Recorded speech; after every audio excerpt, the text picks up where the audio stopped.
بسم اللہ الرحمن الرحیم۔ کریم اما بعد فاعوذ باللہ من الشیطان الرجیم بسم اللہ الرحمن الرحیم۔ السلام علیکم ورحمۃ اللہ وبرکاتہ۔ اس دعا اور امید کے ساتھ کہ آپ جہاں پر بھی ہوں خیریت سے اور ہمیشہ خوش رہیں۔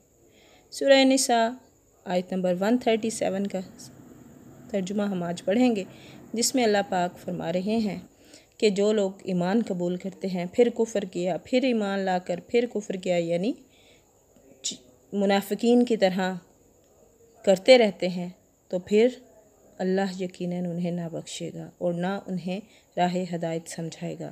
Let's start our today's lesson with the name of Allah.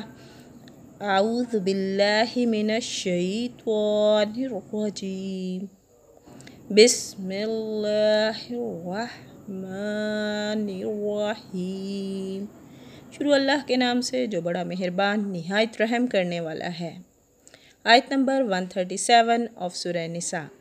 ان الذین، بے شک وہ لوگ، آمنو جو ایمان لائے، ثم کفروا پھر کفر کیا، ثم آمنوا پھر ایمان لائے، ثم کفروا پھر کفر کیا، ثم ازدادوا پھر اضافہ ہو گیا، بڑھ گئے، کفرن کفر میں۔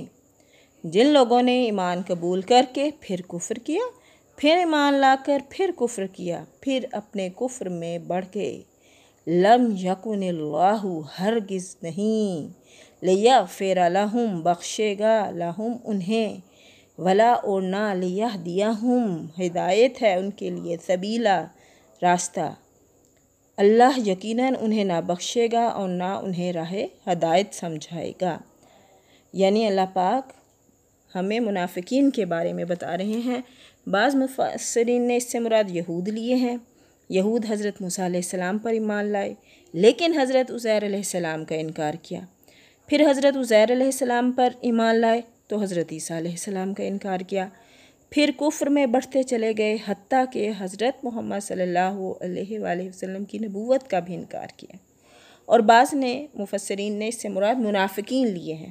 چونکہ مقصد ان کا مسلمانوں کو نقصان پہنچانا تھا، اس لیے وہ کیا کرتے تھے کہ بار بار اپنے مسلمانی کا ڈھونگ رچاتے تھے، اور بالآخر وہ اپنی کفر میں اتنے زیادہ بڑھ گئے کہ ان کی راہ ہدایت کی جو راستہ تھا، کی امید جو تھی، وہ منقطع ہو گئی تھی۔ اب نیکسٹ آیت میں اللہ پاک فرما رہے ہیں کہ منافقین کے لیے کیا ہے؟ دردناک عذاب۔ بشر المنافقین، بتا دیں منافقین کو، بِأَنَّ لَهُم، بے شک ان کے لیے ہے، عذابًا علیما، دردناک عذاب۔ منافقوں کو اس امر کی خبر پہنچا دو کہ ان کے لیے دردناک عذاب یقینی ہے۔ الذین یتخذون، وہ لوگ جو بنا لیتے ہیں، کافرین، کافروں کو، اولیاء، دوست، میں سے، دون المؤمنین، علاوہ مومنین کے، جن کی یہ حالت ہے کہ مسلمانوں کو چھوڑ کر کافروں کو دوست بناتے پھرتے ہیں۔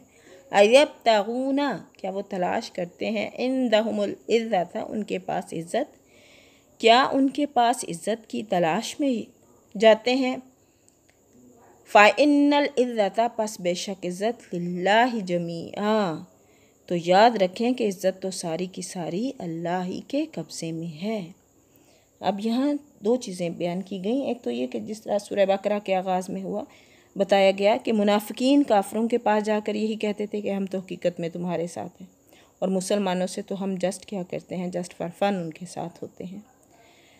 اور پھر یہ بات بتائی گئی کہ یعنی عزت کافروں کے ساتھ محبت سے نہیں ملے گی، دوستی سے نہیں ملے گی، کیونکہ یہ تو اللہ کے اختیار میں ہے، اور وہ عزت اپنے ماننے والوں ہی کو عطا فرماتا ہے۔ پھر دوسرے مقام پر فرمایا، من کان یرید العزت فللہ العزت جمیعا، سورہ فاطر میں، کہ جو عزت کا طالب ہے تو اسے سمجھ لینا چاہیے کہ عزت سب کی سب اللہ ہی کے لیے ہے، بے شک۔ اور ایک اور جگہ ہے ارشاد باری تعالیٰ، وَلِلَّهِ الْعِزَّةُ وَلِرَسُولِهِ وَلِلْمُؤْمِنِينَ وَلَكِنَّ الْمُنَافِقِينَ لَا يَعْلَمُونَ، سورہ منافقون میں ہے، یعنی وہ نفاق کے ذریعے سے اور کافروں سے دوستی کے ذریعے سے عزت حاصل کرنا چاہتے ہیں، حالانکہ یہ طریقہ ذلت و خواری کا ہے، عزت کا نہیں۔ کسی سے دوستی کر کے، کسی غیر مسلم سے یا کسی بھی کفر سے کہہ لیں، کفر کرنے والوں سے عزت اگر آپ اس وجہ سے کریں کہ آپ کی عزت بڑھے گی تو دس از رانگ۔ عزت ساری کی ساری اللہ ہی کے لیے ہے۔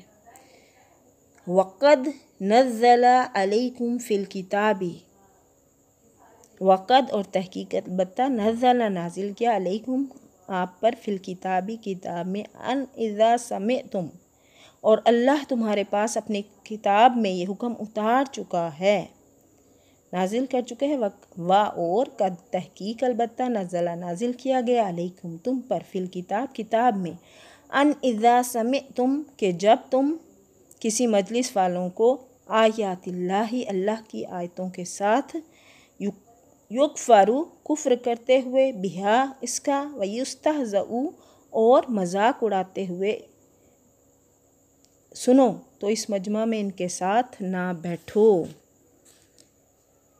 ان اذا سمعتم جب تم سنو، آیات اللہ اللہ کی آیات کا، یکفرو بہا کہ ان کا کفر کریں، انکار کریں، یستہزئو بہا اور استہزاء کریں، فلا تقعدوا پس نہ بیٹھو ان کے ساتھ اس مجمع میں، حتیٰ یہاں تک کہ یخوض فی حدیث غیرہ، حتیٰ کہ جب تک کہ وہ اس کے علاوہ اور باتیں نہ کرنے لگیں۔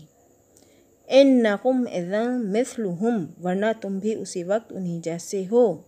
ان اللہ بے شک اللہ جامع المنافقین جمع کرے گا منافقین کو، والکافرین اور کافروں کو، فی میں جہنم جہنم میں، جمیعا اکٹھے، یقیناً اللہ تمام کافروں اور سب منافقوں کو جہنم میں جمع کرنے والا ہے۔ یعنی منع کرنے کے باوجود اگر تم ایسی مجلسوں میں جہاں آیات الہی کا استہزاء کیا جاتا ہو بیٹھو گے اور اس پر انکار نہیں کرو گے، نکیر نہیں کرو گے، تو پھر تم بھی گناہ میں ان کے برابر ہوگے۔ جیسا کہ ایک حدیث میں آتا ہے کہ جو شخص اللہ اور یوم آخرت پر ایمان رکھتا ہو وہ اس دعوت میں شریک نہ ہو جس میں شراب کا دور چلے۔ مسند احمد حدیث نمبر ہے 339۔ اس سے معلوم ہوا کہ ایسی مجلسوں میں اور اجتماعات میں شریک ہونا جن میں اللہ اور اس کے رسول کے احکام کا قولاً یا عملاً مذاق اڑایا جاتا ہو، جیسا کہ آج کل فیشن ہے، شادی بیاہ کی تقریبات میں بھی ایسا ہوتا ہے، تو پھر اللہ نے کیا وعید دی ہے کہ تم بھی اس وقت انہی جیسے ہو۔ اللہ معاف فرمائے۔ پڑھنے میں بتانے میں غلطی کوتاہی کمی بیشی رہ گئی ہو تو اللہ پاک معاف فرمائے۔ جہاں بھی رہیں خوش رہیں، دعاؤں میں یاد رکھیے گا۔ وآخر دعوانا ان الحمد للہ رب العالمین، فی Aman Ullah, with best wishes and good luck۔